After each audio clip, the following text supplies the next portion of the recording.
The year is 1992, and you're in the original Livraria Cultura bookstore in San Paulo.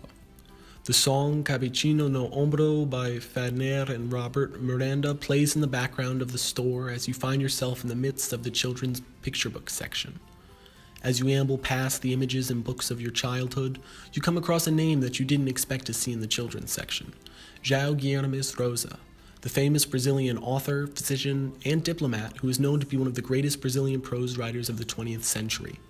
The book, which you read while in college, is a retelling of the story of Little Red Riding Hood called Fita Verde no Cabelo, translated as Green Ribbon in the Hair.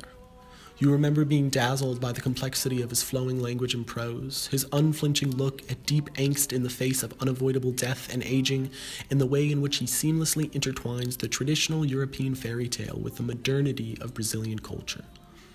So naturally, you're surprised to find this work in a children's section. Curiosity piqued, you open the book to see what's inside and find Roger Mello's illustrations and interpretations of the text on every page. His black and white illustrations with touches of green not only support the messages that Rosa's texts deliver, but also accentuates and adds to the complexity and density of the reader's interpretation of this work. His choice to depict Green Ribbon, the main character of this story, as a beautiful woman, despite her being a child, is to emphasize the sexualization of young women in Brazil and throughout the world. His decision to depict the woodcutters as part wolf, even though the wolves have been stated to have been exterminated, is to represent the potentials for violence within men that is as dangerous as a hungry beast. His choice to draw the green ribbon in the protagonist's hair as a rough scribble is to illustrate the dynamic between the real and imagined world that exists within Green Ribbon's mind. The illustrations and text work together to create a stronger and more defined meaning than either could make on their own. After finishing the book, you can conclude that the Brazilian scholar Gloria Ponde's choice to republish Green Ribbon in the Hair as a picture book was a success. From here on, I will be emphasizing the ways in which visual literature, that is, picture books, are undervalued and delegitimized. This can be traced to our own experience with picture books and their values in teaching young children how to read. One could draw the argument that picture books exist only as stepping stones to help young children begin to grapple with and understand the complex task of reading. A literate and educated adult wouldn't have any need to use the same resources as those of a semi-literate child. It's undeniable that many of my own personal experiences with picture books were in my earlier years. I went from learning to read with Fox and Socks, to Listen Buddy, to the Horrible Harry series, to Geronimo Stilson, until I arrived at the imageless Harry Potter and Percy Jackson, and since then have been generally without picture books.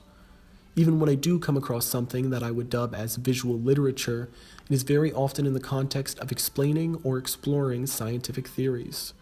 It is still important to note that even if these are in the context of science and fact, they still manage to convey a tremendous amount of information with the images themselves. Regardless of your end goal, using imagery allows one to convey a tremendous amount of information. Our framing of picture books as teaching tools for literacy instead of profoundly effective means of complex and multifaceted communication keeps us from utilizing visual literature to its fullest potential.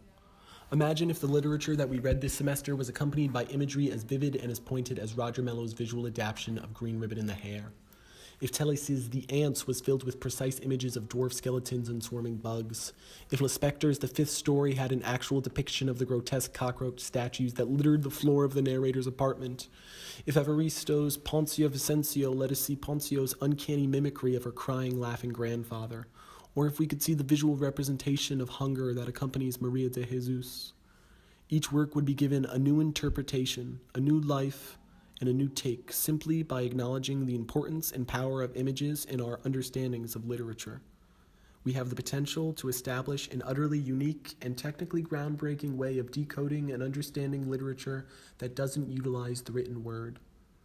Essentially, an overarching movement from writers and artists to combine their skills in the production of visual literature would help produce a type of text that resists traditional expressions of literature, promote intersectionality, and allow us to feel like kids again.